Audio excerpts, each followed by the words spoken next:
Let me show you how to clean your PS5 free without taking it apart. So what you're gonna do is you get in your car. That's step one. You ain't gonna have this car, but you go get in your car, whatever car you got. Drive to your local car wash. See, I'm already here. Get your air machine and just blow air through it.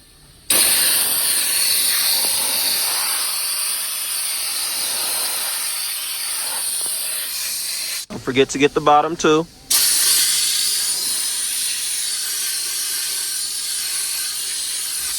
Get the front.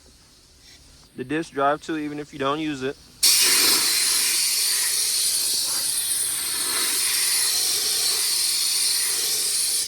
And then last but not least, the back.